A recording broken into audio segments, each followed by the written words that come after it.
Il semble qu'il y ait eu un malentendu, madame. Nous avons besoin que vous vous déplaciez pour accueillir l'un de nos passagers VIP. Jessica, l'hôtesse de l'air, parla sur un ton sec, tout en restant polie. Ce siège est réservé exclusivement à nos membres Platinum. Vous ne remplissez pas les conditions pour y être assise. Juste derrière elle se tenait Karen Whitfield, une femme blanche élégamment vêtue, dont la montre coûteuse brillait sous les lumières de la cabine première classe, tapotant nerveusement ses doigts sur la petite table devant le siège 2A, son regard irrité fixé sur Maya Richardson.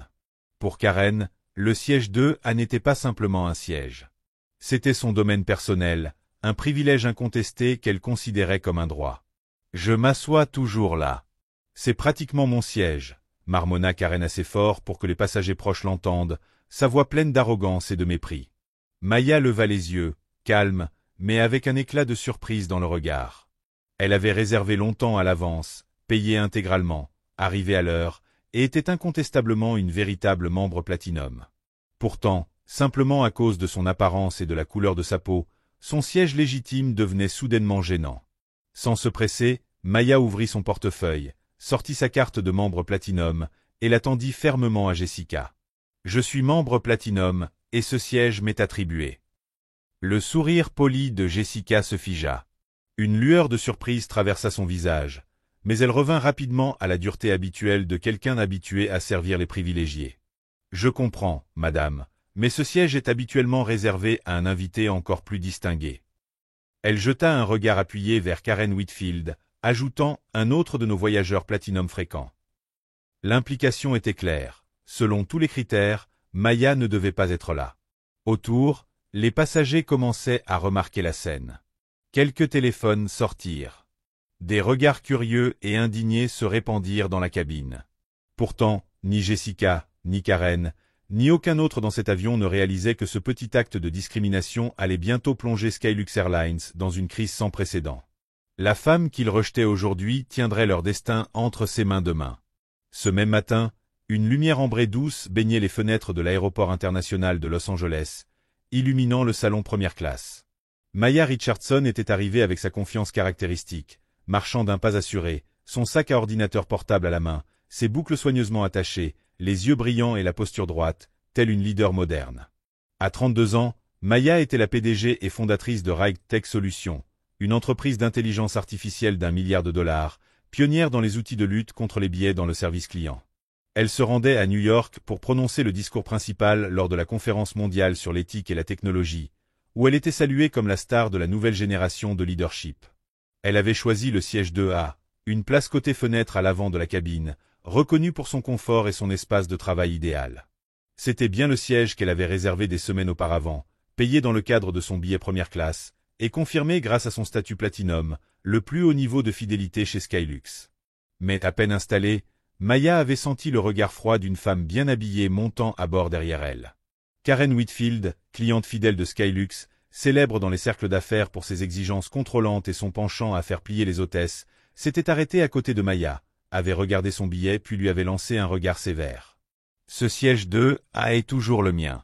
Je m'y assieds à chaque vol. » Ces mots n'étaient pas seulement pour Maya.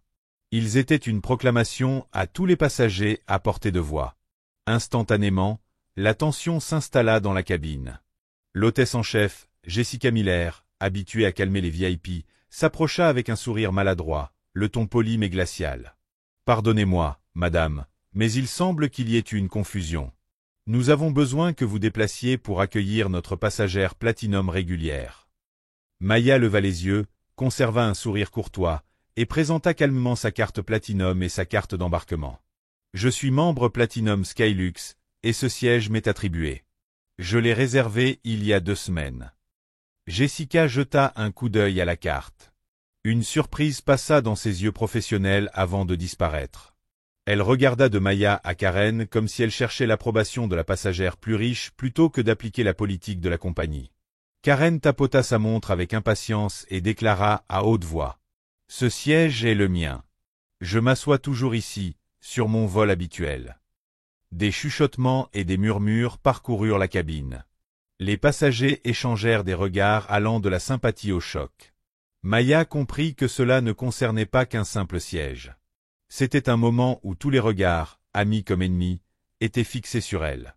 Ce que personne ne savait, c'était que ce petit acte de discrimination marquerait le début de la chute de Skylux. À travers tout cela, Maya Richardson resta assise en 2A, ferme, invaincue, le regard fixe, déterminée à ne pas céder à l'injustice, aussi petite soit-elle. L'air dans la cabine première classe devint encore plus étouffant après la réponse ferme de Maya. Jessica Miller resta silencieuse quelques secondes, les yeux passant de la carte Platinum dans la main de Maya au visage de Karen Whitfield, puis balayant les sièges somptueux qui avaient longtemps été le territoire non dit des habitués riches comme Karen. L'hésitation de Jessica n'était pas seulement une question de procédure. Chaque geste, chaque regard portait l'ombre d'un système de valeurs implicites, qui réservait ses faveurs aux habitués, aux personnes correspondant à l'image idéale de la compagnie. Jessica s'inclina légèrement, baissa la voix dans une tentative de douceur, bien que toujours chargée de pression. « Je comprends, mademoiselle Richardson, mais ce siège est généralement réservé à nos membres Platinum de longue date, comme mademoiselle Whitfield ici. J'espère que vous comprendrez. Puis-je vous offrir un autre siège première classe avec les mêmes prestations?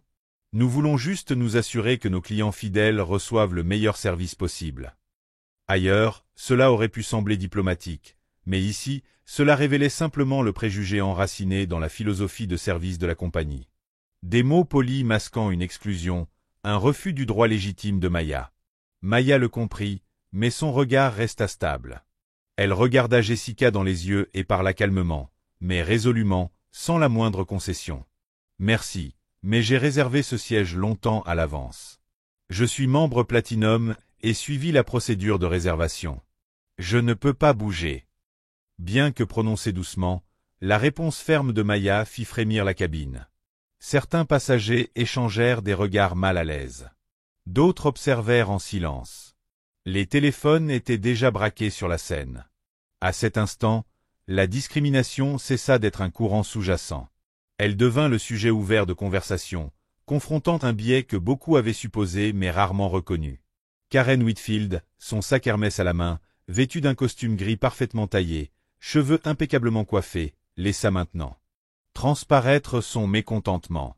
La posture posée d'une femme de haute société céda la place à une moue et une irritation évidente.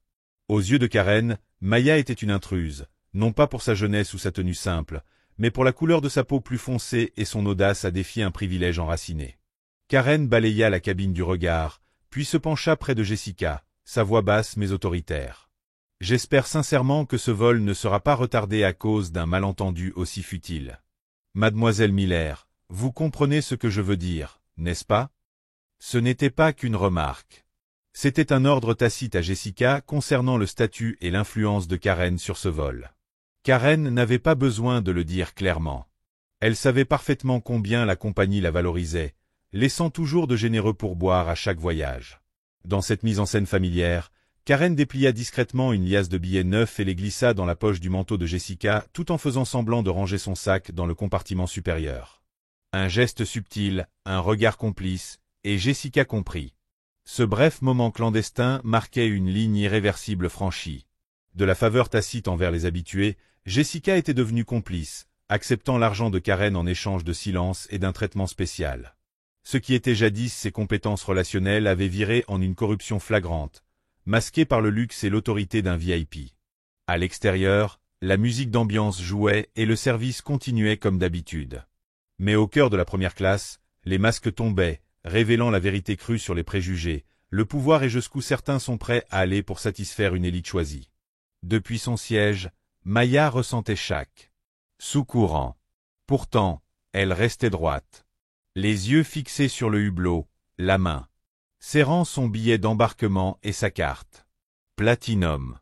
Elle savait que ce sous-courant était loin d'être terminé, et à cet instant précis, une vraie confrontation avait commencé. Le choc entre un héritage de préjugés et la promesse de justice.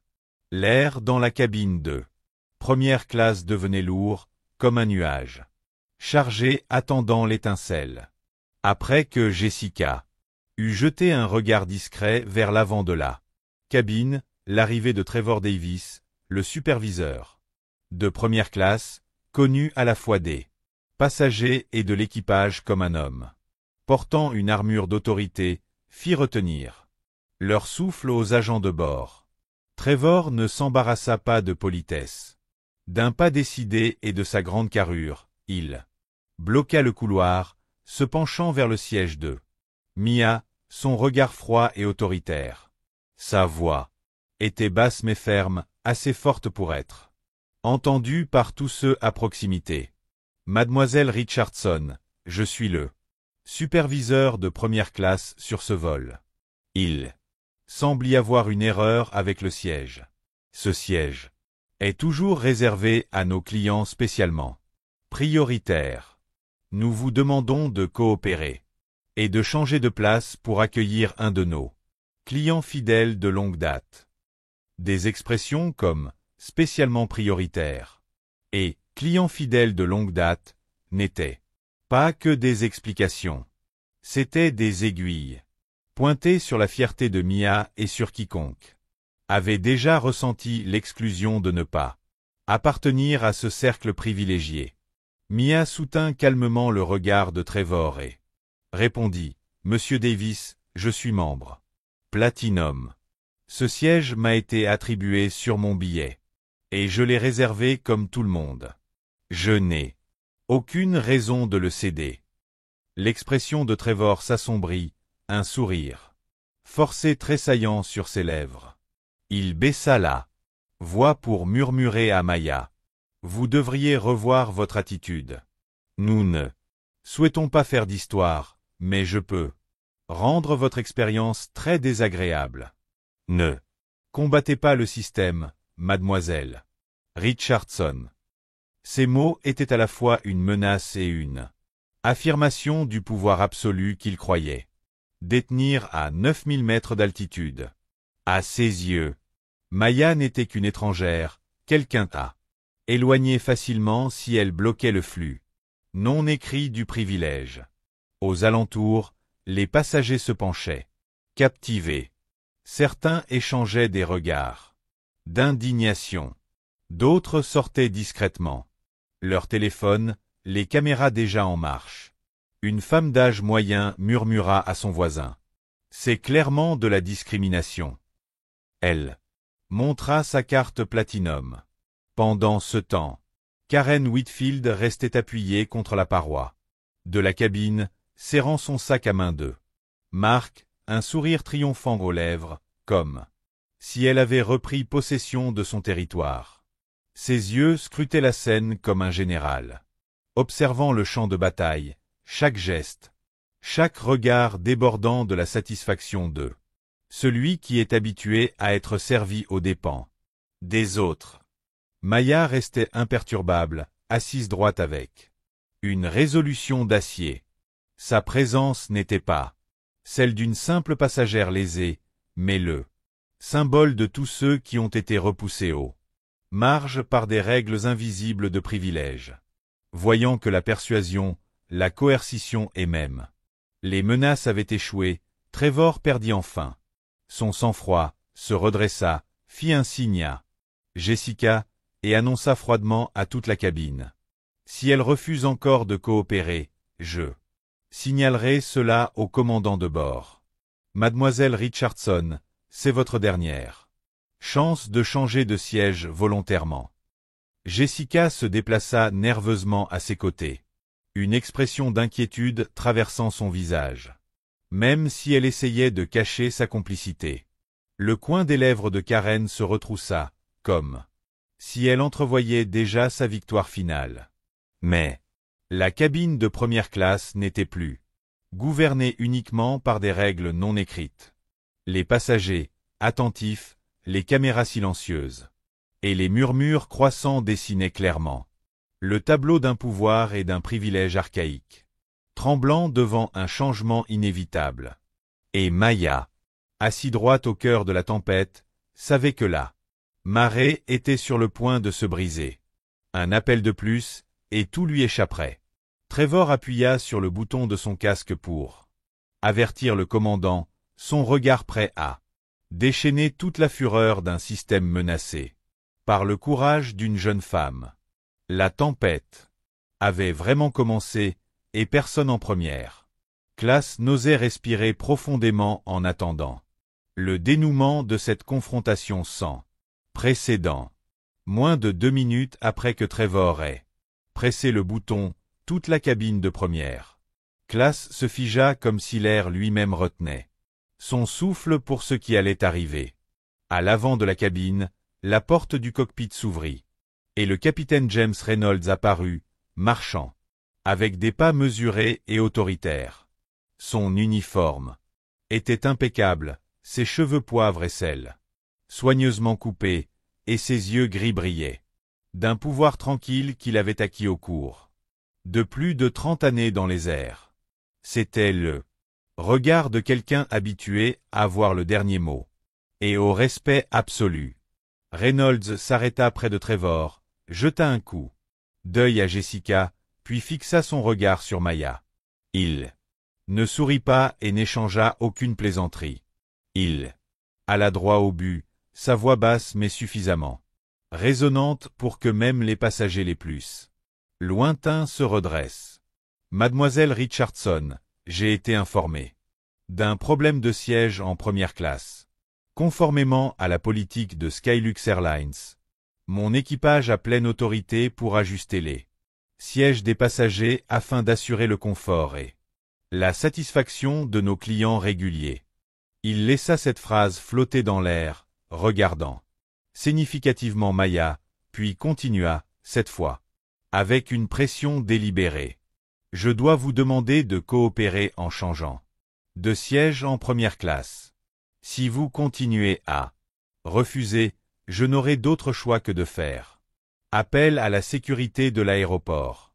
Je vous prie de reconsidérer. À cet instant, la notion de service client se révéla comme un ultimatum brutal, se soumettre aux privilèges invisibles ou faire face à la force pleine d'un système capable d'écraser quiconque. Le défi, la présence du capitaine, symbole ultime de l'autorité en vol, tendit l'attention au maximum. Il ne restait plus de douceur, ni le moindre indice de compromis poli. Ils étaient entrés dans une zone d'intransigeance. Tous les yeux de la cabine se tournèrent vers Maya. Certains retenaient leur souffle. D'autres échangèrent des regards inquiets. Quelques-uns filmaient discrètement la confrontation, espérant saisir le point de rupture. La pression à l'intérieur dépassait la tempête qui faisait rage dehors. Maya inspira profondément, gardant une posture parfaite et un contact visuel inébranlable. Ses lèvres, serrées dans une résolution silencieuse, ne trahissant aucune peur. Elle regarda le capitaine Reynolds et, mot par mot, parla avec une force calme. Je respecte les règles de sécurité, mais je suis également membre Platinum qui a légitimement réservé ce siège. Je ne céderai pas la place que j'ai achetée, juste parce qu'un autre client régulier la préfère. Un lourd silence suivit. La patience de Reynolds disparut, remplacée par l'irritation et la rare confusion de rencontrer une résistance lors d'un de ses vols. Trevor se tenait derrière lui, les bras croisés, les yeux rivés sur Maya, tandis que Jessica planait nerveux. Son malaise n'était pas pour Maya, mais pour la façade polissée de la compagnie aérienne, qui vacillait au bord du gouffre. Le ton de Reynolds se durcit. Si vous persistez, je devrai appeler la sécurité. C'est mon dernier avertissement. Un murmure d'indignation parcourut la cabine. Un vieil homme secoua la tête d'incrédulité. Une jeune femme chuchota à son voisin. Incroyable. Il l'intimide juste parce qu'elle n'est pas l'une de leurs habituées. Pourtant, personne n'osa prendre la parole. Le poids de l'uniforme du capitaine régnait encore sur ce ciel. Maya resta composée et hocha légèrement la tête. Son regard transperçait celui de Reynolds. Inébranlable. Faites ce que vous croyez juste. Je ferai ce que je crois juste. Et sur ces mots, la décision fut prise. Reynolds toucha son casque pour appeler la sécurité. Au sol via Trevor. La cabine de première classe se figea. Les regards curieux et indignés, les chuchotements rapides, le léger tapotement des doigts. Sur les écrans de téléphone, soulignait une sombre comédie de pouvoir, de privilèges et de courage. Frôlant son apogée. Quelque part derrière cette porte close, les pas de la sécurité se rapprochaient. Maya Richardson, une jeune PDG noire à la détermination remarquable, affrontait désormais non seulement les préjugés et l'autorité invisible, mais un système prêt à la rejeter des sphères supérieures d'un simple ordre. Pourtant, à partir de cet instant, son histoire avait dépassé les limites d'un siège d'avion. Elle avait allumé une tempête contre l'injustice qui ne s'éteindrait pas si facilement. La porte de la cabine s'ouvrit avec un léger clic, se fondant dans l'atmosphère lourde chargée de la première classe, où chaque regard restait fixé sur le face-à-face entre Maya Richardson et le trio de pouvoir de Skylex Airlines. Les battements de cœur semblèrent ralentir alors que deux agents de sécurité en uniforme apparaissaient. À l'entrée, le visage sévère, avançant d'un pas ferme le long de l'allée moquettée en direction du siège 2A. L'autorité de leurs uniformes bleu foncé emplissait la cabine, épaississant encore la tension. Les passagers, qui s'étaient jusque-là sentis simples spectateurs, étaient désormais aspirés dans le vortex de l'injustice au centre de Maya. Chuchotements, souffle précipité, et le choc du privilège formaient une invisible. Tout le monde pouvait ressentir cette tension.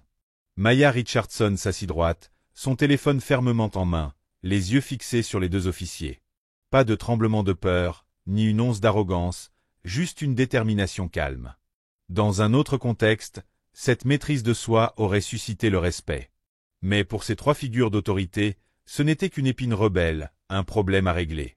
« Madame, veuillez rassembler vos affaires et libérer ce siège », annonça un des officiers d'un ton calme et posé, comme s'il accomplissait une tâche banale plutôt que d'imposer une injustice flagrante. Demande de l'équipage. Maya alluma la caméra de son téléphone et appuya sur enregistrer.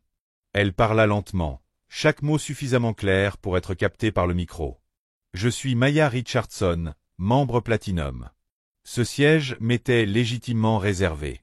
On me demande de partir sans aucune explication. » Trevor Davis fronça les sourcils, serrant le poing. Jessica Miller détourna les yeux, les larmes au bord, mais sans le courage de parler. Karen Whitfield, son sac Hermès posé sur ses genoux, affichait une satisfaction évidente, peinant à dissimuler sa froid triomphe, chaque ride autour de sa bouche célébrant ce qu'elle croyait être une victoire, inconsciente du prix qu'elle et ses protecteurs privilégiés paieraient un jour. Les officiers répétèrent leurs demandes, bien qu'aucun d'eux n'osa fixer Maya trop longtemps. Sous les lumières dorées et tamisées de la cabine, la vérité était évidente. Ils ne rendaient pas justice, ils servaient de valet à un système corrompu, manipulé par ceux qui craignent de perdre leur fragile emprise sur le pouvoir. Maya le savait, mais au lieu de discuter, elle leva sa caméra, capturant l'expression glaciale de Trevor, le malaise de Jessica, et même le capitaine Reynolds, debout à distance, bras croisés. « Pouvez-vous me dire exactement pourquoi je suis dans le siège correct, avec un billet valide et une carte Platinum? Est-ce que je suis expulsé simplement parce qu'un autre client préfère cet emplacement ?» Un officier échangea un regard gêné et répondit d'un ton mécanique. « Nous suivons les instructions de l'équipage. Veuillez coopérer ou nous serons obligés d'appliquer la décision. » Un murmure de mécontentement parcourut la classe affaires. Une femme d'âge moyen, au rang 3B, s'exprima plus fort. « Ce n'est pas juste. Elle n'a rien fait de mal. » Un homme plus âgé de l'allée secoua la tête en murmurant à son voisin. « Elle a un billet en première classe et une carte de membre. Et voilà comment on la traite, comme une criminelle. » Les téléphones s'allumèrent. Certains passagers commencèrent à diffuser en direct. Les commentaires affluaient. Discrimination en direct. Incroyable. Sommes-nous vraiment aux États-Unis en 2025? Justice pour Maya. Maya refusa de céder. Elle rangea méthodiquement son ordinateur portable, ses documents et son petit sac à main. Chaque geste était un acte silencieux de dignité. S'ils voulaient l'humilier, ils assisteraient au moins à son respect inébranlable. Lorsqu'elle se leva, l'espace entre elle et Karen ressemblait à une ligne de front. D'un côté, des privilèges archaïques enracinés dans la couleur de peau et le statut social. De l'autre, une nouvelle génération osant défendre la justice et l'égalité. Karen ne pouvait cacher son sourire suffisant, regardant Maya comme si elle avait gagné, tandis que Jessica, les mains tremblantes de honte, manquait toujours de courage pour corriger cette injustice. Trevor hocha la tête vers la sécurité comme pour cocher une tâche accomplie. Quand Maya fut escortée hors de la première classe, des dizaines de regards la suivirent, certains compatissants, d'autres admiratifs, d'autres encore lourds de culpabilité d'avoir été témoins d'une cruauté qu'ils ne pouvaient ou n'osaient arrêter. Un jeune homme se leva, téléphone en main, criant « Elle n'a rien fait de mal. C'est de la discrimination. » Une femme pleurait doucement, sanglotant auprès de son amie. « C'est la première femme noire que je vois se défendre en première classe. » Mais tous restèrent impuissants alors que Maya descendait l'allée, ses pas et ceux rigides de l'officier formant une mélodie lugubre qui résonnait dans le couloir de l'aéroport. Dans le salon VIP, hors de la cabine, on demanda à Maya d'attendre pendant que la situation serait réglée. Elle ne discuta pas, ne pleura pas. Elle ouvrit son téléphone, rédigea un mail à son avocat et à son équipe de communication, joignant les images et la vidéo. Puis elle envoya un texto à son assistante. « Prépare tous les documents. Ce n'est pas fini. » De retour dans l'avion, la porte fermée et l'appareil prêt au décollage sans Maya, la première classe semblait plus froide que n'importe quel réglage de thermostat bas. Karen s'effondra dans le siège C2A. Jessica tremblait en servant un verre de champagne en guise de compensation, et Trevor s'affaissa dans son siège, tentant de masquer son malaise derrière une façade dure.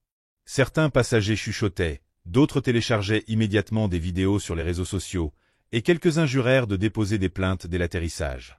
Dans cette cabine de première classe, tout le monde comprit qu'ils avaient assisté à bien plus qu'une expulsion forcée.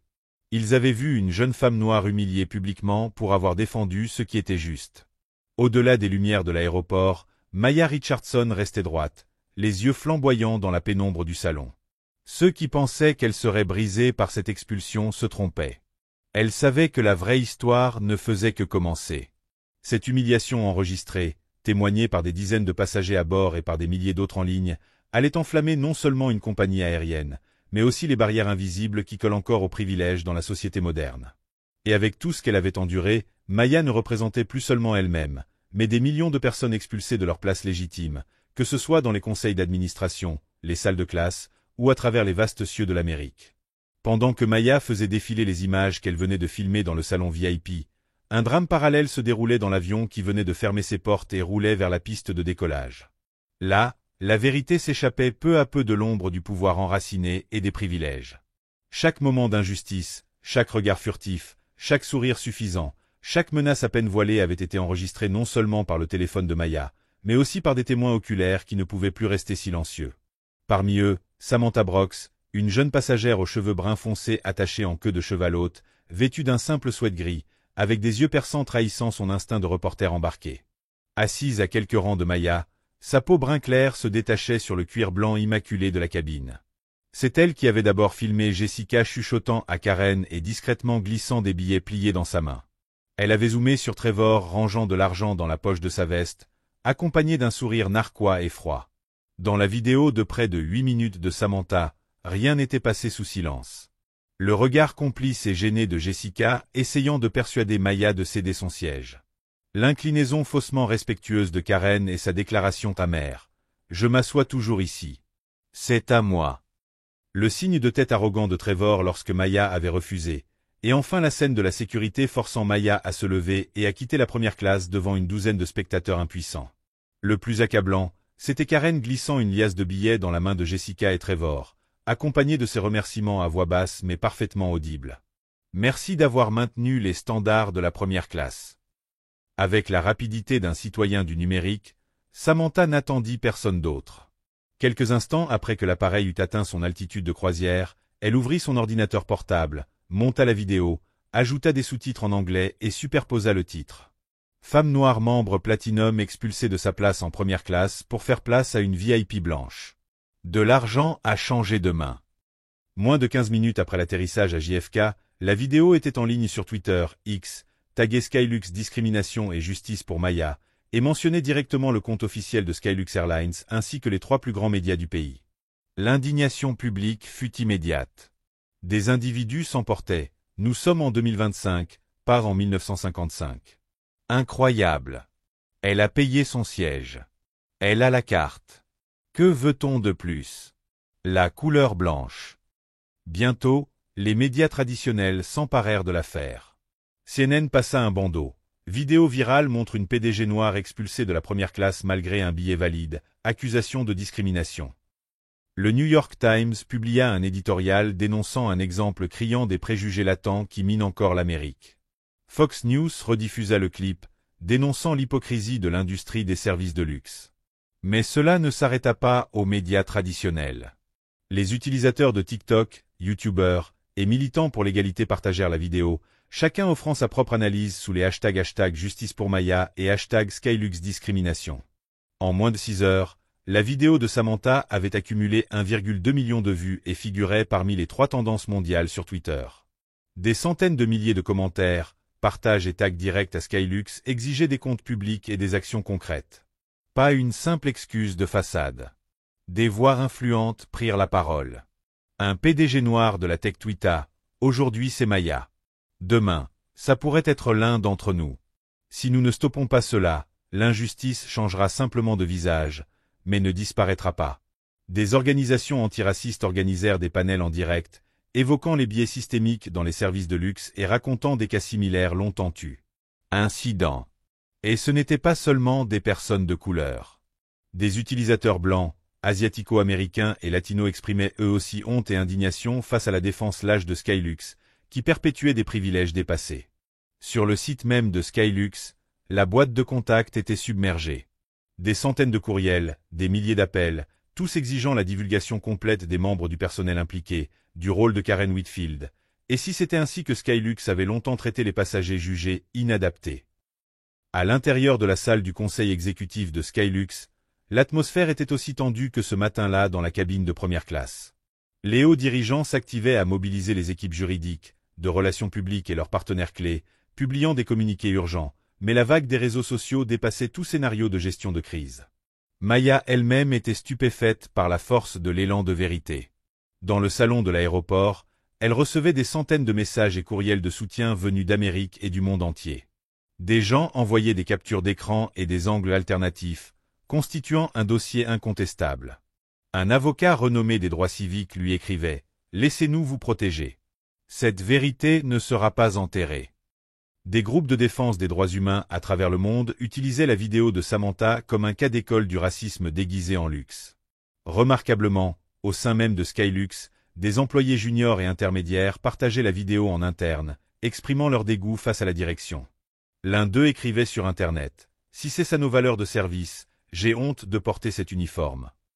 En moins de 24 heures, la discrimination de Skylux était devenue un sujet mondial majeur, alimentant les appels au changement et à la justice pour Maya Richardson et pour tous ceux jamais expulsés de leur siège en première classe à cause de la couleur de leur peau, de leur âge, de leur genre ou de toute autre différence. Au cœur de cette tempête se trouvait l'image de Maya.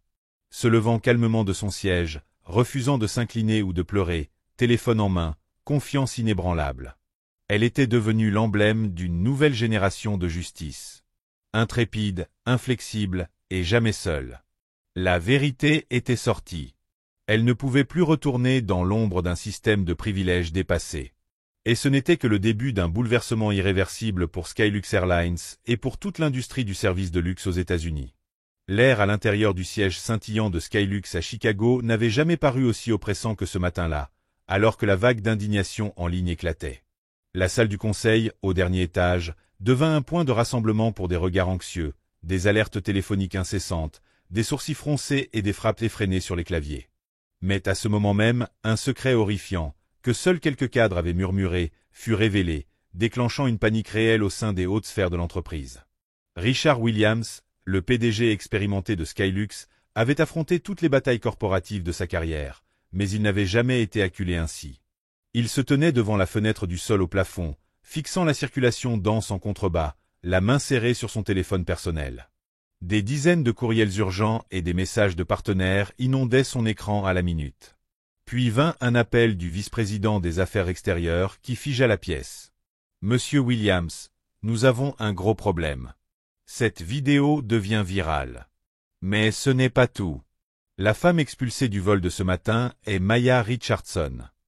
Au début, Williams fronça les sourcils, essayant de situer ce nom dans le registre des VIP de Skylux.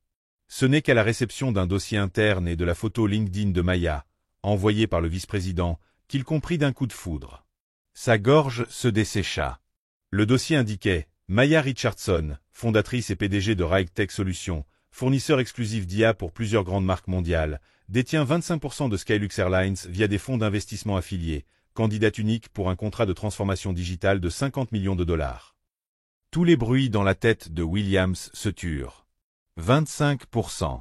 Pas seulement une part, mais un contrôle effectif sur chaque vote majeur du conseil d'administration.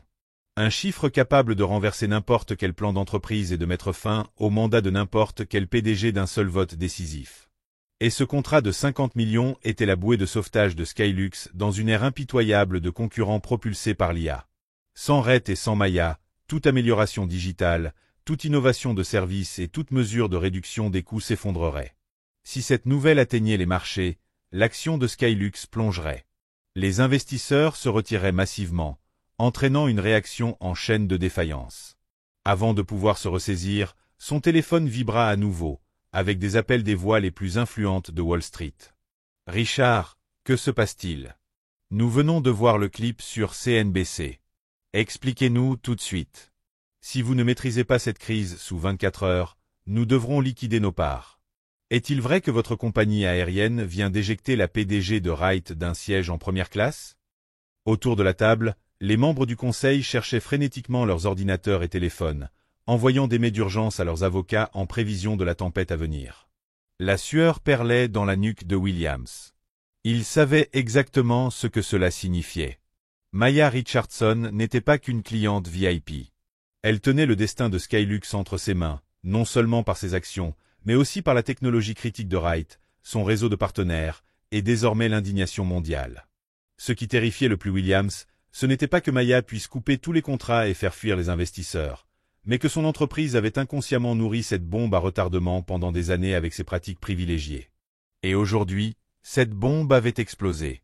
Alors que les équipes juridiques et de relations publiques s'activaient pour élaborer des déclarations de gestion des dégâts, la vidéo de Samantha Brooks continuait de se répandre comme une traînée de poudre. Non seulement les PDG et gestionnaires de fonds, mais aussi les managers intermédiaires de Skylux paniquaient en réalisant que Maya n'était pas qu'une victime.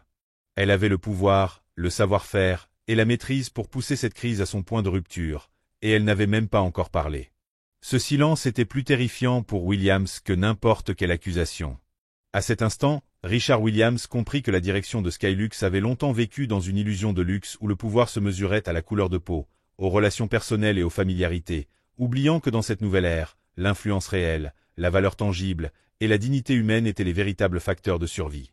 Puis les premiers messages de Maya apparurent dans la boîte de réception de Williams, calme, courtois, précis, sans aucune explosion émotionnelle.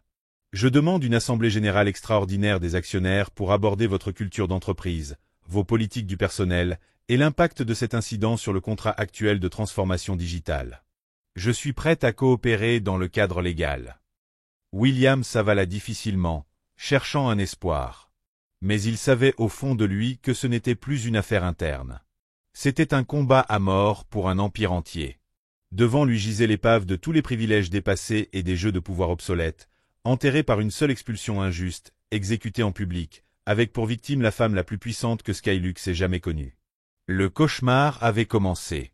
Et pour Richard Williams, tout ce qu'il pouvait faire, c'était tenter de sauver un navire déjà en perdition dans une tempête sans issue.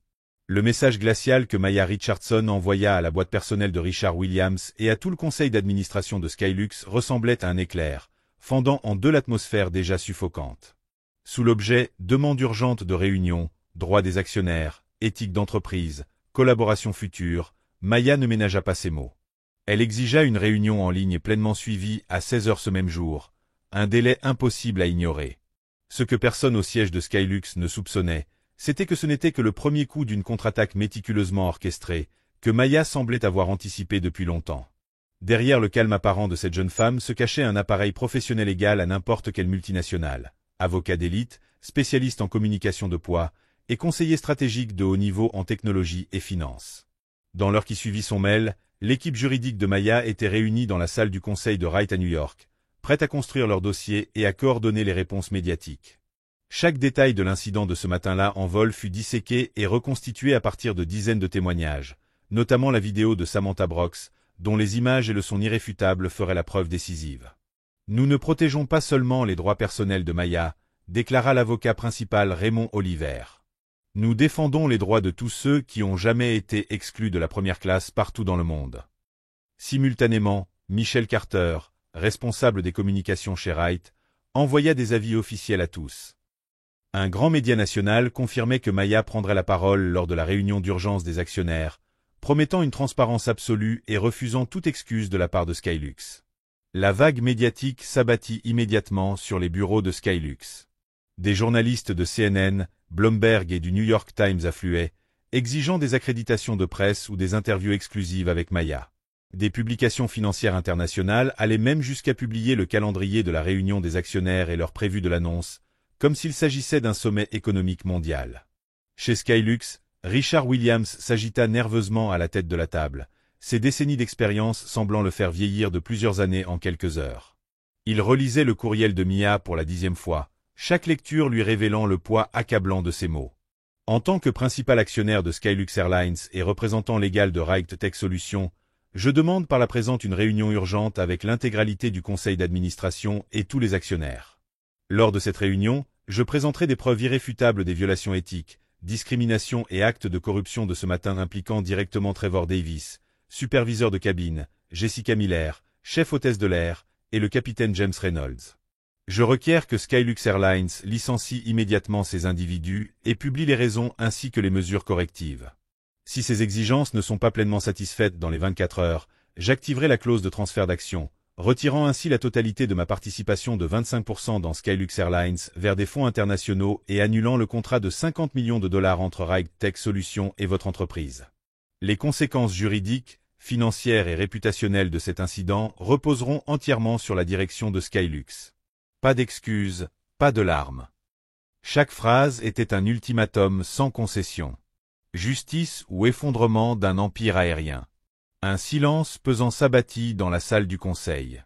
Quelques administrateurs avaient commencé à défendre les cadres de longue date comme Trevor ou Reynolds, mais les preuves vidéo, claires jusque dans les moindres gestes de Karen Whitfield et les billets glissés avec précision dans la poche de Trevor, les réduisaient au silence. Personne n'osait risquer sa carrière, sa fortune ou sa réputation en excusant ceux qui avaient déjà perdu toute légitimité. À cet instant, Richard Williams comprit que la contre-attaque de Maya n'était pas une vengeance personnelle. C'était une leçon que Skylux paierait très cher, une remise en cause de la culture d'entreprise, de la responsabilité des dirigeants et du pouvoir de la transparence. Même les antagonistes de cette histoire étaient maintenant exposés. Trevor Davis, jadis autorité absolue en première classe, tremblait en rédigeant sa déclaration, conscient qu'il n'y avait plus de retour possible.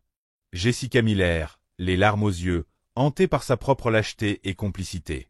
Le capitaine James Reynolds, fier de ses 30 ans de commandement dans les airs, désormais contraint d'affronter des mesures disciplinaires, son écart momentané effaçant toute une vie de service. De l'autre côté de ce fossé corporatif, Maya planifiait calmement avec ses avocats. Elle parlait peu, préférant se concentrer sur les plans de secours. Si Skylux refusait de se conformer, elle publierait toutes les vidéos, courriels et témoignages à la presse internationale et déposerait une plainte collective devant un tribunal fédéral. Si Skylux consentait des concessions, elle exigerait une supervision indépendante de tous les processus RH, des réformes culturelles en entreprise et une restructuration du conseil d'administration, avec des représentants de Wright Tech nommés administrateurs. Et si nécessaire, elle serait prête à mobiliser d'autres investisseurs pour retirer leur part en solidarité, une option nucléaire corporative que seuls les plus aguerris oseraient déployer. La réunion d'urgence des actionnaires était dans quelques heures. Le calme qui régnait dans les couloirs de Skylux n'était pas paisible, mais la tempête avant la rupture. Dehors, des millions d'yeux observaient. Une simple Maya Richardson pourrait-elle renverser un système de privilèges profondément enraciné? Skylux Airlines choisirait-elle la justice ou sombrerait-elle dans l'obscurité avec ceux qui se croyaient intouchables? Pour Maya, chaque pièce était déjà en place. Cette fois, la justice ne serait plus un luxe réservé à la première classe. L'écho de l'ultimatum de Maya Richardson vibrait encore dans chaque souffle anxieux du siège de Skylux Airlines, alors que l'heure de la réunion d'urgence approchait. En 30 ans d'existence, le Conseil n'avait jamais abordé une session dans un état aussi fragile et impuissant. Depuis leur fauteuil en cuir haut de gamme, ils étaient habitués à entendre des rapports de revenus, des plans d'expansion et des louanges pour leur marque de luxe. Mais aujourd'hui, tous les regards étaient fixés sur l'écran géant où le nom de Maya Richardson apparaissait, non seulement comme principal actionnaire, mais comme arbitre du destin de la compagnie. De l'autre côté de l'écran, Maya apparaissait devant un fond bleu et blanc élégant du bureau de Wright à New York. Son tailleur noir minimaliste soulignait la détermination calme de ses yeux et la fermeté de ses lèvres. À ses côtés, des avocats aguerris, chacun équipé d'un ordinateur portable et de carnets remplis de notes méticuleuses et de plans de contingence. Richard Williams, autrefois négociateur chevronné, avait passé la nuit entière à imaginer des dizaines de façons d'atténuer les retombées, des excuses publiques, des dividendes accrus pour Maya, voire un siège au conseil avec droit de veto. Mais il comprit vite que ce n'était plus une négociation classique entre investisseurs avisés. Le regard glacial et ferme de Maya ne laissait entrevoir aucune concession. La réunion. La réunion commença sous une attention aussi tendue qu'un arc bandé. Le président du conseil ouvrit par une brève déclaration reconnaissant un incident grave, son impact négatif sur la marque Skylux, et promettant une enquête complète. Tout le monde savait cependant quelle était la vraie question. Que voulait Maya? Et Skylux pourrait-il préserver son âme d'entreprise, ou succomberait-il à un nouveau pouvoir ou pire, s'effondrerait-il complètement? Maya présenta calmement les preuves, vidéos, enregistrements audio, témoignages, images de Karen Whitfield passant de l'argent liquide à Jessica et Trevor, et la démission de responsabilité du capitaine Reynolds. Elle détailla chaque violation, le ton menaçant de Trevor, l'attitude complice de Jessica, l'indifférence de Reynolds, soulignant les manquements éthiques, la discrimination et l'abus d'autorité. À chaque diapositive, les têtes autour de la table s'abaissaient un peu plus. Plus personne ne pouvait prétendre ignorer quoi que ce soit. Plus personne ne pouvait s'accrocher défensivement à ce système de privilèges désormais totalement exposé. Tous les slogans marketing glamour, le service avant tout, sonnaient soudainement creux et amers. Richard Williams tenta de paraître maître de lui. Mademoiselle Richardson, nous acceptons l'entière responsabilité et présentons nos excuses personnelles à vous ainsi qu'à tous nos clients et actionnaires affectés par cet incident.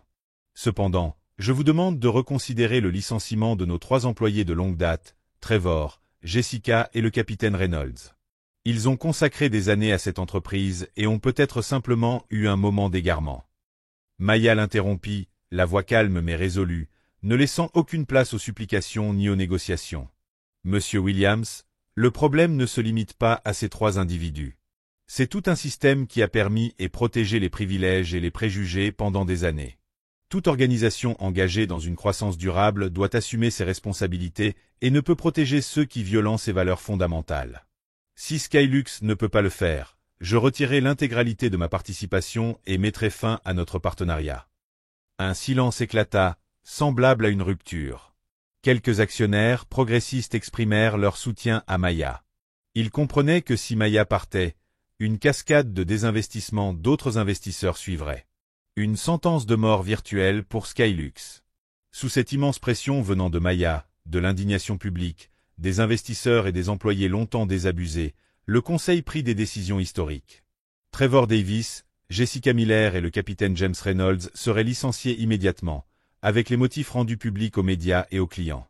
En moins d'une demi-heure, le communiqué officiel apparut sur le site web de Skylux, ses réseaux sociaux et ses flux d'informations internes.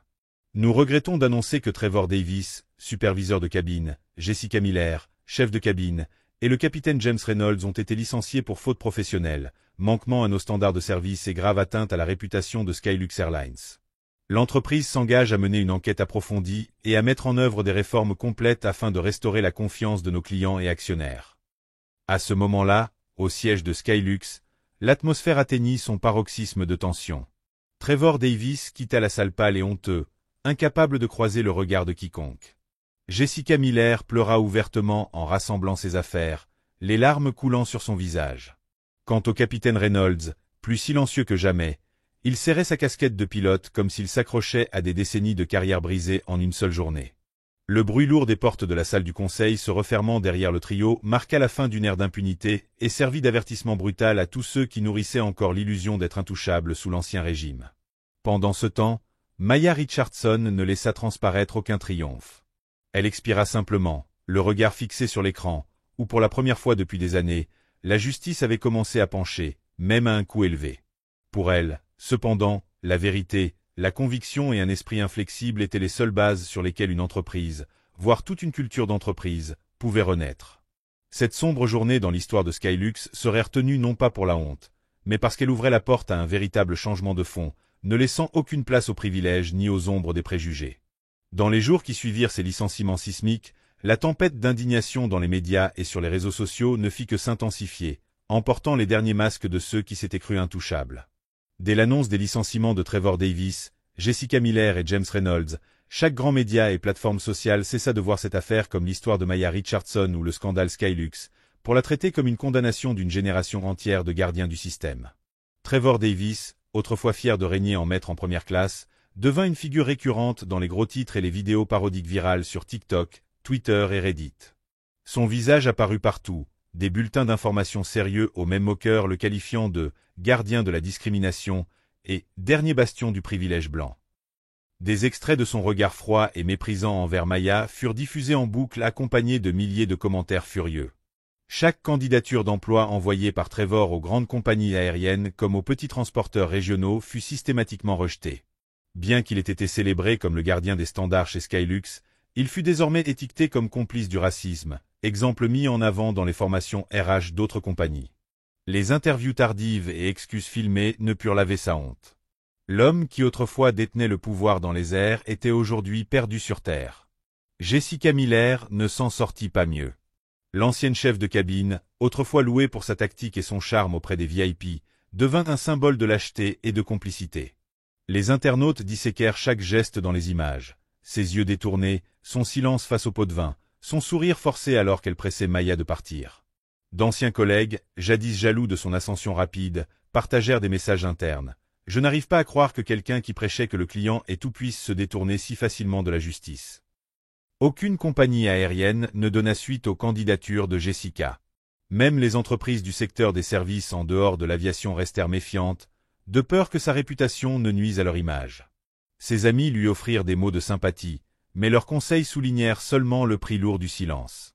Nuit après nuit, Jessica relut des centaines de commentaires cinglants en ligne, les larmes coulant alors qu'elle regrettait d'avoir choisi la sécurité plutôt que de faire ce qui était juste. Et le capitaine James Reynolds, légende parmi les pilotes, qui avait traversé des tempêtes et sauvé d'innombrables vies, ne put résister aux conséquences. Dans l'aviation américaine, la réputation est le passeport le plus précieux. Après le scandale, aucun transporteur ne voulut embaucher un pilote ayant volontairement ignoré ses devoirs et couvert les privilèges. Peu importe l'excellence de son CV. Chaque email de refus contenait la même phrase. « Nous apprécions votre expérience, mais le poste a été pourvu. » Les anciens collègues de Reynolds lui adressaient des condoléances ou prenaient subtilement leur distance. Personne ne mentionnait ses exploits passés dans les airs. Son nom figurait désormais sur les listes noires de 3 grandes compagnies aériennes. À chaque fois qu'il passait devant un aéroport et voyait les avions décoller, il serrait la mâchoire pour ne pas s'effondrer. Son estime pour l'autorité, brisée par une seule erreur, lui avait coûté tout ce qu'il avait construit en plusieurs décennies. Mais la tragédie ne s'est pas arrêtée aux seuls membres de l'équipage. Karen Whitfield, la passagère influente dont la liasse de billets et les murmures avaient déclenché la crise, a elle aussi fait face à une véritable réprobation sociale. Quelques jours plus tard, le conseil d'administration du cabinet d'avocats dont elle était l'une des associées fondatrices a convoqué une réunion d'urgence et l'a suspendue indéfiniment, en attendant une enquête éthique indépendante. Les gros titres l'ont surnommée Airline Karen, reine du privilège et des sièges de première classe bourrés de cash. Sur Twitter, #Airline Karen est devenu viral, générant des dizaines de milliers de mèmes et caricatures la montrant avec son sac à main luxueux et son sourire suffisant. Elle est devenue l'archétype d'une élite plus attachée à ses privilèges qu'au mérite. Les contrats de son cabinet ont été annulés et les partenaires ont retiré en urgence son nom de tous les projets portant son empreinte. Amis et anciens collaborateurs l'ont évité, l'ont mise en sourdine dans les groupes de discussion et l'ont supprimé de leurs réseaux sociaux. Lors des événements mondains, personne n'osait plus prononcer son nom avec respect. Certains ont même soufflé de soulagement, voyant dans la chute de Karen le juste retour des choses après des années à manipuler les règles à sa convenance. Des journalistes ont enquêté sur le passé de Karen, révélant un schéma où elle utilisait l'argent pour étouffer des litiges dans des restaurants huppés ou hôtels de luxe, échappant toujours à toute conséquence grâce à son statut et à la complicité silencieuse des témoins. Cette fois, cependant, tous ces boucliers avaient cédé. Aucun pot de vin ne pouvait contenir la puissance implacable des médias numériques. Et comme effet domino inévitable, non seulement Karen, Trevor, Jessica et Reynolds ont été tenus pour responsables, mais également tous ceux qui les avaient couverts. Des défenseurs de l'égalité ont cité le scandale comme un exemple parfait du danger du privilège et du pouvoir de la complicité silencieuse. Les répercussions de ce sombre chapitre se sont étendues bien au-delà des murs de Skylux. Ce n'était plus une simple leçon abstraite sur la culture d'entreprise, mais une réalité brutale. À l'ère numérique de la transparence, chaque injustice sera exposée. Et le prix à payer ne sera jamais modique, peu importe qui vous êtes ou quelle influence vous avez eue.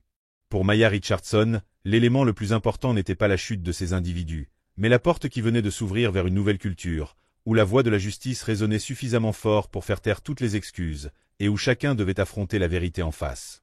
Les jours qui ont suivi, saturés de reportages mentionnant les noms de ceux qui détenaient autrefois tout le pouvoir, ne marquèrent pas la fin de Skylux Airlines, mais un réveil brutal qui força tout le système à faire son examen de conscience. Avec une opinion publique encore en colère et #Justice for Maya en tendance, Maya Richardson émergea non pas comme une vengeresse, mais comme l'architecte de nouvelles normes dans l'industrie du luxe et du service, longtemps gangrenée par le favoritisme et les préjugés cachés. Comme Maya avait conservé 25% des parts de l'entreprise, et sa réputation de femme ayant dénoncé publiquement une injustice, toutes les offres faites par Skylux devaient partir d'une démarche sincère. Après des nuits blanches de négociations à huis clos, une décision sans précédent dans l'histoire de l'aviation américaine fut annoncée à la presse et aux actionnaires. Toutes les opérations de Skylux Airlines seraient suspendues pendant 48 heures afin de réaliser une formation obligatoire sur le racisme et les biais inconscients, pour chaque employé, des hôtesses de l'air aux pilotes, en passant par les superviseurs de cabine et jusqu'à l'équipe dirigeante. Le lendemain matin, lors d'une conférence de presse, Maya se tenait aux côtés du PDG Richard Williams, tous deux affichant une expression grave. Maya parla simplement, sans fioriture. Nous ne pouvons pas effacer ce qui s'est passé, mais nous pouvons commencer à changer dès aujourd'hui. La justice ne se résume pas à punir des individus. Elle consiste à bâtir un nouveau système où chacun réapprend à respecter les autres, quelle que soit leur origine, leur couleur de peau ou leur statut. Ce n'était pas une conférence théorique ou un exercice symbolique que les entreprises effectuent pour la forme. Maya travailla directement avec des psychologues, des experts en diversité et inclusion, et l'équipe IA de Rytech Solutions pour concevoir des simulations immersives. Chaque employé vécut des mises en situation réalistes, se mettant tour à tour dans la peau de la victime et de l'agresseur, pour confronter ses propres biais et remettre en question chaque préjugé inconscient. Les salles de réunion de Skylux et les salons d'aéroports à travers le pays devinrent des centres de formation temporaires. Les vols furent annulés. Les passagers furent rebookés sur des lignes partenaires ou intégralement remboursés. Bien que l'opération ait coûté des millions en seulement 2 jours, les médias l'ont salué comme une première historique et le choc positif le plus marquant dans l'histoire de l'aviation américaine. Les grandes chaînes CNN, MSNBC, Fox News retransmirent en direct la prise de parole de Maya et de Richard Williams, qui plaidèrent pour la responsabilité et la nécessité d'affronter les vérités les plus dérangeantes, même quand elles mettent à nu les blessures profondes du système. Sur les réseaux sociaux, des analyses détaillées de la formation et des témoignages d'employés de Skylux partageant leurs émotions inondèrent les fils d'actualité. Les commentaires affluaient. Si une compagnie aérienne peut reconnaître ses erreurs et repartir de zéro, qu'est-ce qui empêche les banques, les hôtels ou les restaurants d'en faire autant? Au sein même de Skylux, les employés qui avaient été témoins ou même bénéficiaires de ces privilèges tacites durs se regardaient en face. Certains murmuraient que la suspension était excessive, un coup dur inutile pour les finances. Mais d'autres prenaient enfin la parole. Pour la première fois, je crois vraiment que Skylux va changer. J'ai attendu 10 ans pour ça et je n'ai jamais osé parler. Des experts indépendants furent intégrés au conseil consultatif pour s'assurer que la formation ne serait pas une façade et que les sujets les plus sensibles ne seraient pas évités. Un sondage anonyme après la formation révéla que plus de 83% des employés avaient été témoins ou acteurs de situations injustes, mais étaient restés silencieux par peur de perdre leur emploi ou d'être mis à l'écart socialement. Les résultats stupéfièrent la direction. L'ampleur des billets dépassait de loin tout ce qu'un audit interne avait pu détecter. Pour les soi-disant fautifs Trevor, Jessica, Reynolds et Karen, leur chute devint une étude de cas vivante. Leurs actions furent intégrées au matériel pédagogique, et les discussions posaient une question essentielle. Quand vous êtes face à une injustice, allez-vous soutenir la victime ou détourner le regard? Que ce soit un passager ou un collègue. Les médias internationaux du Royaume-Uni, de la France, de l'Allemagne au Japon et à la Corée du Sud citèrent Skylux comme exemple audacieux de réforme culturelle, qu'aucune autre grande entreprise n'avait osé mettre en œuvre avec autant de profondeur. Du plus petit terminal à la plus grande salle, du PDG jusqu'au personnel d'entretien, une seule question résonnait. Combien de Maya Richardson ont été arrachés à leur siège légitime uniquement à cause de préjugés? En travaillant sans relâche avec Maya, Skylux ne s'est pas contenté de sauver sa réputation. Elle a commencé à reconstruire la confiance des clients, des employés, et même des investisseurs qui doutaient. Surtout, elle a allumé une réforme qui garantit que chaque siège en première classe revienne à ceux qui le méritent. Méritent véritablement cela, peu importe leur couleur de peau, âge, sexe, statut ou tout autre privilège apparent. Désormais, Skylux Airlines prend véritablement son envol sur une base de justice et d'égalité, sincèrement, et non pas comme simple slogan marketing. Dans les jours qui ont suivi les licenciements retentissants de Skylux, les médias traditionnels et les réseaux sociaux ne se sont pas calmés. Au contraire, l'indignation s'est propagée, plus vaste et plus rapide encore, arrachant les derniers masques de ceux qui se croyaient intouchables. Dès l'annonce du licenciement de Trevor Davis, Jessica Miller et du capitaine James Reynolds, les gros titres et les hashtags ont cessé de se concentrer uniquement sur l'histoire de Maya Richardson ou sur le scandale Skylux. Ils sont devenus une condamnation plus large d'une génération entière de gardiens de l'ordre établi. Trevor Davis, autrefois fier d'être le roi de la première classe, est soudainement devenu la risée de TikTok, des tweets et des mèmes sur Reddit. Son visage était partout, dans les reportages sérieux comme dans les mèmes sarcastiques, le qualifiant de « gardien de la discrimination » ou encore de « dernier bastion du privilège blanc ». D'innombrables extraits de son regard froid et méprisant envers Maya passaient en boucle, accompagnés de torrents de commentaires enragés. Chaque CV que Trevor envoyait, que ce soit à de grandes compagnies ou à de petites compagnies régionales, était rejeté sans appel. Lui qui était autrefois célébré comme le garant des normes de Skylux était désormais catalogué comme complice du racisme. Une leçon d'avertissement utilisée dans les formations RH à travers le pays. Ses excuses télévisées et ses interviews tardives n'ont pas suffi à laver l'affront. L'homme qui régnait dans les airs s'est retrouvé perdu sur la terre ferme. Jessica Miller n'a pas eu un sort meilleur. La chef de cabine, autrefois louée par les VIP pour son sang-froid, est devenue un symbole de lâcheté et de complicité. Les internautes ont disséqué ses moindres gestes dans les vidéos, ses yeux détournés, son silence face à un pot de vin, son sourire forcé lorsqu'elle pressait Maya d'abandonner son siège. Ses anciens collègues, jadis jaloux de sa promotion rapide, murmuraient. Qui aurait cru que celle qui prônait le client avant tout pouvait si facilement tourner le dos à la justice? Aucune compagnie aérienne n'a voulu d'elle. Même les entrepriseurs du secteur aérien ont refusé de l'embaucher, rebutés à l'idée d'engager l'incarnation même de la collusion silencieuse. Ses amis lui ont adressé des mots compatissants, mais chacun d'eux lui rappelait le prix de son silence. Soir après soir, Jessica relisait des centaines de commentaires en ligne cinglants, les larmes aux yeux, regrettant d'avoir choisi la sécurité plutôt que ce qui était juste. Quant au capitaine James Reynolds, une légende parmi les pilotes, reconnu pour avoir bravé des tempêtes et sauvé des vies, il n'a pas survécu à la tempête morale et publique. Dans l'aviation, la réputation est le plus précieux des atouts. Mais après le scandale, aucune compagnie n'a osé embaucher un capitaine qui avait sciemment ignoré son devoir et soutenu le privilège, peu importe son palmarès. Chaque mail de refus disait la même chose. Nous apprécions votre expérience, mais le poste a été pourvu. Les anciens collègues de Reynolds lui ont adressé des condoléances ou ont discrètement pris leur distance. Plus personne ne parlait de ses exploits dans les airs. Son nom figurait désormais sur les listes noires de 3 grandes compagnies aériennes. En passant devant les aéroports, en regardant les avions décoller, il serrait la mâchoire pour ne pas craquer. Toute une vie de fierté anéantie par une seule erreur. Mais les retombées ne se sont pas arrêtées aux seuls uniformes. Karen Whitfield, la passagère influente dont la liasse de billets et les exigences murmurées avaient tout déclenché, a elle aussi connu l'exclusion sociale. Quelques jours après l'incident, le cabinet d'avocats dont elle était partenaire fondatrice a tenu une réunion d'urgence et l'a suspendue indéfiniment, dans l'attente d'une enquête éthique indépendante. Son nom faisait la une des journaux, Karen des cieux, reine du privilège, et le siège en première classe bourré de billets. Sur Twitter, le hashtag Airline Karen est devenu mondialement viral, générant des milliers de mèmes moqueurs sur son sac Hermès et son sourire suffisant, la transformant en symbole d'une élite qui valorise le droit acquis plutôt que le mérite. Ses contrats professionnels ont été annulés. Ses associés ont précipitamment rompu tout lien avec ceux qui portaient son nom. Ses amis et anciens contacts l'ont ignoré, retiré des groupes de discussion et supprimé de leurs réseaux sociaux. Lors des événements mondains, personne n'osait évoquer Karen Whitfield autrement qu'avec dédain.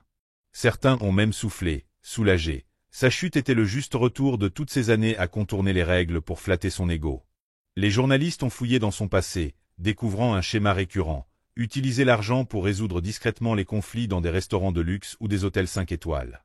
Toujours échappant aux conséquences, grâce à son statut et à la passivité des témoins. Mais cette fois, aucun bouclier n'a tenu. Aucun pot de vin n'a pu contenir la force implacable des réseaux sociaux. Et inévitablement, au-delà de Karen, Trevor, Jessica et Reynolds, ce sont aussi tous ceux qui les avaient couverts qui ont été pointés du doigt. Les défenseurs de l'égalité ont cité ce scandale comme un cas d'école illustrant les dangers du privilège et le pouvoir de la complicité silencieuse. Les échos de ce sombre épisode ont largement dépassé les murs de Skylux. Il n'était plus question de culture d'entreprise abstraite, mais d'une réalité brutale. À l'ère numérique de la transparence, toute injustice sera exposée.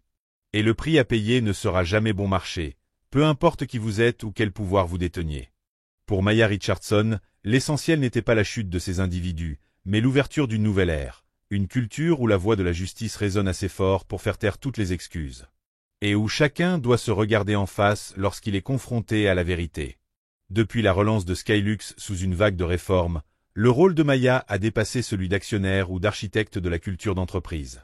Pour elle, la véritable victoire n'est pas d'avoir vu les fautifs être écartés, mais de garantir que chaque membre de l'équipe, même ceux qui ont causé du tort, ait une véritable chance de changer, d'évoluer, de se réintégrer et de réparer les dégâts qu'ils ont provoqués. C'est dans cet esprit que Maya a fondé Seconde Chance, une initiative sans précédent dans le monde des affaires américain. Contrairement aux simples ateliers d'un jour, Seconde Chance est un programme de soutien et de rééducation complet sur plusieurs mois. Les participants subissent des évaluations rigoureuses de leur conscience, de leur comportement, de leur croissance émotionnelle et de leur progression personnelle. Le principe est simple, personne ne n'est parfait. Le véritable pardon et la croissance n'existent que lorsque l'on ose affronter la vérité, accepter ses responsabilités et réapprendre à mieux vivre. Fait remarquable, les trois figures centrales de la crise Skylux, Trevor Davis, Jessica Miller et le capitaine James Reynolds se sont portés volontaires pour être les premiers participants du programme, sous l'œil critique des médias et du public. Autrefois symboles de privilège, de complicité et d'indifférence, ils incarnent désormais un chemin difficile vers l'expiation. Trevor Davis, autrefois fier dans son uniforme impeccable de superviseur de cabine, s'assoit désormais en t-shirt, silencieux, les doigts suivant les spirales de son cahier, qu'il ouvre pour la première fois depuis des années. Lors des premières sessions, il justifiait ses actes, les niait, blâmait les circonstances, la pression ou les règles implicites. Mais les formateurs ne l'ont pas ménagé. T'es-tu déjà demandé pourquoi tu valorisais plus le pouvoir que la dignité humaine? Chaque discussion obligeait Trevor à faire face à sa propre histoire, aux messages reçus durant son enfance sur la supériorité raciale, à l'arrogance inconsciente qu'il appelait autrefois « procédure ». Le point de bascule arriva lorsqu'il visionna les images de lui-même en train d'humilier Maya devant des passagers figés, puis qu'il écouta, en direct et sans filtre, les témoignages de victimes.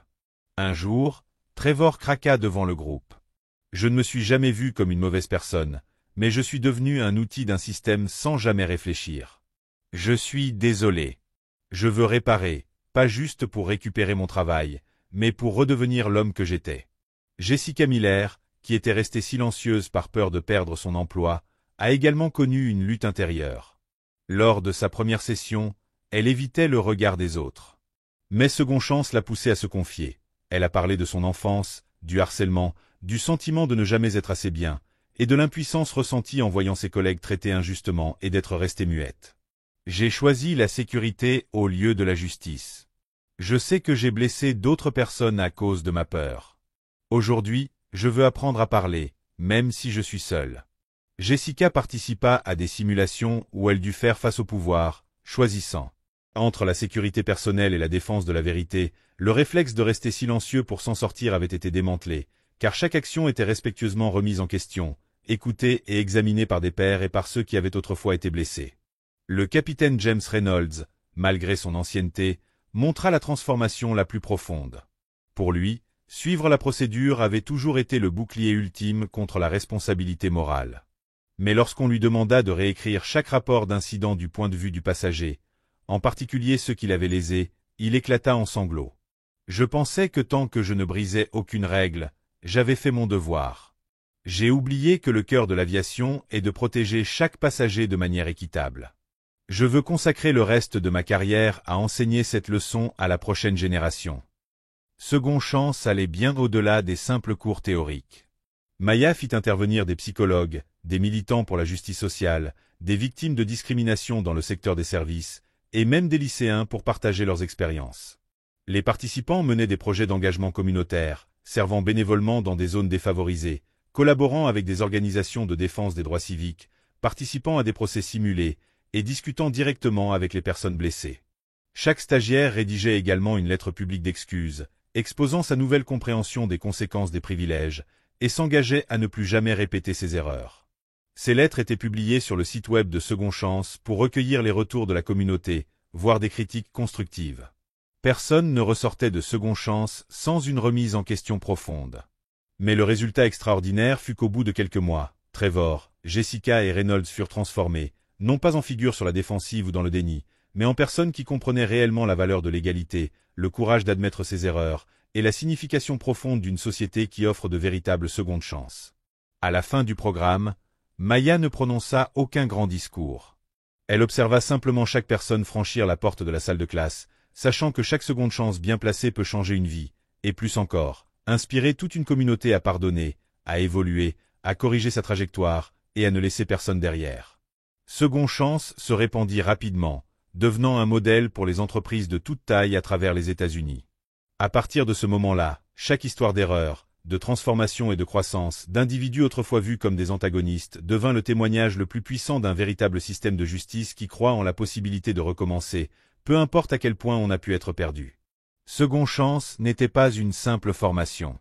C'était un voyage de plusieurs mois à travers l'ego, les regrets et le désir profond de changement, en particulier pour ceux qui avaient été les « méchants » de la crise Skylux. C'est ici que chacun d'eux connut une véritable renaissance.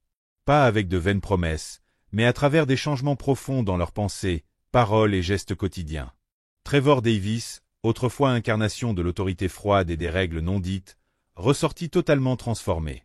Ce n'était ni une opération cosmétique ni un coup de communication, mais une véritable refonte intérieure si profonde que même ses plus anciens amis le reconnaissaient à peine. Lors d'une discussion en classe, Trevor se leva, les mains tremblantes mais les yeux brûlants de détermination, et partagea son enfance dans une banlieue conservatrice de Chicago, où les étrangers étaient toujours accueillis par des regards méfiants et des avertissements agressifs. Il avoua avoir cru être exempt de tout préjugé, pensant simplement honorer les traditions, jusqu'à ce qu'il soit confronté à la vidéo de la cabine de pilotage dans laquelle il se moquait de Maya, répétant ses menaces vides et ses mensonges. Il comprit douloureusement que les préjugés les plus dangereux se cachent souvent dans l'esprit de ceux qui se croient simplement normaux. Trevor ne retourna pas dans l'aviation. À la place, il rejoignit des programmes de mentorat pour la jeunesse dans sa communauté, dirigeant des ateliers sur les biais inconscients dans les écoles, utilisant sa propre histoire comme mise en garde. Un homme qui croyait n'avoir rien fait de mal, jusqu'à ce que son monde s'effondre. Il commença à bloguer, donna des interviews et intervint dans des conférences sur la justice sociale, non pas pour sauver sa réputation, mais pour confronter des personnes comme lui. Si tu restes silencieux face à l'injustice, tu en fais partie. Il présenta aussi personnellement ses excuses aux anciens collègues qu'il avait rabaissés, les aidant à retrouver du travail et à se reconnecter à la communauté. La transformation de Trevor inspira beaucoup de monde. Nul n'a besoin de rester prisonnier d'un passé honteux s'il cherche sincèrement à réparer. Jessica Miller, autrefois le symbole de la peur et de la complicité, se débarrassa elle aussi de son ancienne carapace. Elle avait longtemps pensé que la ligne entre être gentille et être complice était très fine. Dans les premiers jours de Second Chance, Jessica évitait les regards. Elle craignait que ses camarades ne voient en elle qu'une femme effrayée restée silencieuse. Mais avec le soutien des psychologues et des autres participants, elle affronta son passé. Fini les dénis et les excuses. Elle apprit à se demander. Qu'est-ce qui compte le plus? Ma sécurité personnelle ou faire ce qui est juste? Jessica retourna ensuite au service client dans un aéroport local, assistant les voyageurs à besoins spécifiques. Là, elle défendit des passagers issus de minorités, dénonça les biais de ses collègues, et accepta même d'être mise à l'écart pour avoir choisi la justice. Elle partagea son parcours lors de tables rondes dans le secteur, exhortant les nouveaux agents de bord. Parlez, même si le prix à payer est votre emploi ou votre carrière. Jessica fit aussi du bénévolat dans des centres pour victimes de violences, enseignant la communication, l'affirmation de soi, et surtout le courage de briser le silence. Sa voix autrefois tremblante devint chaude et assurée. Une seule voix peut être une petite bougie dans l'obscurité, mais plusieurs bougies bannissent la nuit. Le capitaine James Reynolds, le pilote aguerri connu pour son sang-froid légendaire, trouva un nouveau sens à sa vie dans ces dernières années. Être rejeté par le secteur l'avait profondément touché. Il pensait que la réputation était éternelle. Mais dans Second Chance, Reynolds vit que de jeunes pilotes portaient les mêmes préjugés et silences dangereux qu'il avait lui-même connus. Il choisit de ne pas retourner dans le cockpit. Il devint plutôt instructeur dans des programmes de sécurité aérienne et d'équité, enseignant aux recrues non seulement les compétences de vol, mais aussi un leadership fondé sur l'équité, l'empathie et la conscience. Il terminait souvent ses conférences par la maxime de Maya le jour de la remise des diplômes. Dans les airs, personne n'est petit. La justice ne vient pas de l'uniforme, mais du cœur du leader. Reynolds collabora aussi avec des organisations internationales de défense des droits humains dans le domaine des transports, partageant son expérience pour avertir d'autres compagnies aériennes de ne pas répéter les mêmes erreurs. Dans ces dernières années, il devint célèbre non pour ses heures de vol, mais pour avoir semé l'empathie et la compréhension dans les cieux. La nouvelle génération. La renaissance de Trevor, Jessica et Reynolds ne s'est pas produite du jour au lendemain. Elle a été forgée dans la douleur, le remords et des efforts courageux sous le regard du monde entier.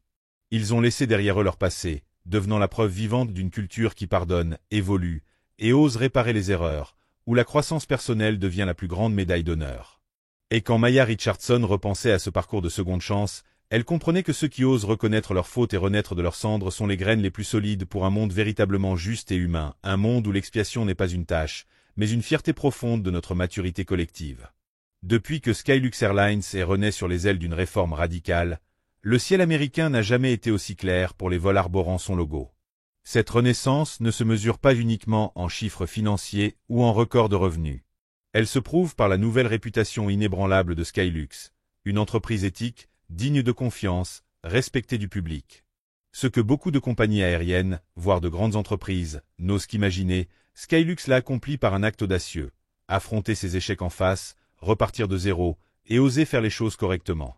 La preuve de cette réussite dépasse les éloges de la presse internationale ou le retour des passagers VIP jadis échaudés par le scandale. Les scores de satisfaction client ont grimpé dans toutes les tranches de population, toutes races, âge, sexe et origine confondues. Enquête après enquête, des médias prestigieux ont classé Skylux parmi les 5 meilleures entreprises américaines en matière de diversité et d'inclusion. Un lieu où les grands investisseurs affluent désormais non seulement pour les profits, mais pour faire partie de cette grande histoire de renaissance. Skylux a mis en place des programmes synchronisés de formation, de mentorat, de soutien aux communautés minoritaires et de restauration de la dignité des personnes autrefois mises de côté dans les secteurs de service.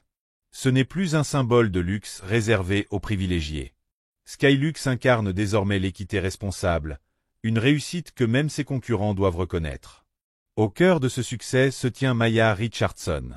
Plus jeune PDG noire à gagner le respect dans les domaines de la finance et de la technologie, elle est devenue un symbole vivant de compassion et de courage. Les médias, les universités et les organisations civiles l'invitent à témoigner de la manière dont elle a affronté l'injustice, combattu sans punir, et offert de véritables secondes chances à ceux qui souhaitaient se racheter, évoluer et redonner. Par son exemple de pardon et de leadership, Maya a inspiré une nouvelle génération de dirigeants, non pas avec des slogans durs ou une posture de justicière, mais avec une conviction inébranlable que les personnes comptent plus que le pouvoir, et que le progrès compte plus que la punition. Les organisations de défense des droits humains et les revues prestigieuses ont nommé Maya parmi les femmes les plus influentes au monde en matière d'innovation sociale et d'éthique des affaires. Et pourtant, son plus grand accomplissement n'est peut-être ni une compagnie aérienne, ni un prix, ni un chiffre d'affaires record, mais le changement profond dans la conscience publique sur la justice, les préjugés et la rédemption. Partout dans les forums, l'histoire de Skylux et de ses anciens méchants réformés, Trevor, Jessica, Reynolds, Karen est devenue une preuve vivante que la justice ne se résume pas à la punition ou à la fin d'un tort. La justice est une invitation à grandir, à guérir et à recommencer. Personne dans notre société n'est à l'abri de l'erreur. Seule une société assez audacieuse pour affronter ses failles, les corriger, pardonner, et réellement investir dans la croissance de chaque individu peut revendiquer une vraie force et une véritable civilité. Voilà l'héritage de Maya Richardson pour les générations futures. La justice n'est pas une ligne tracée entre gagnants et perdants. La justice est le pont que nous traversons tous ensemble, pour que personne ne soit laissé pour compte sous ce nouveau ciel. Chaque vol Skylux est plus qu'un voyage d'une ville à une autre. C'est une traversée de l'espoir, de la dignité, et de la foi en un avenir où la justice vit non seulement dans les lois, mais dans le cœur humain.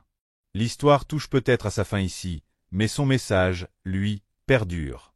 La véritable justice permet à chacun de s'élever, transforme les erreurs en croissance, et fait naître une société qui aime, pardonne, et poursuit ses idéaux les plus nobles. Car ce n'est qu'en affrontant nos préjugés cachés que nous pouvons véritablement changer.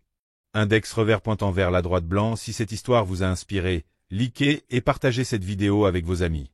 Et n'oubliez pas de vous abonner pour ne pas manquer la prochaine grande aventure.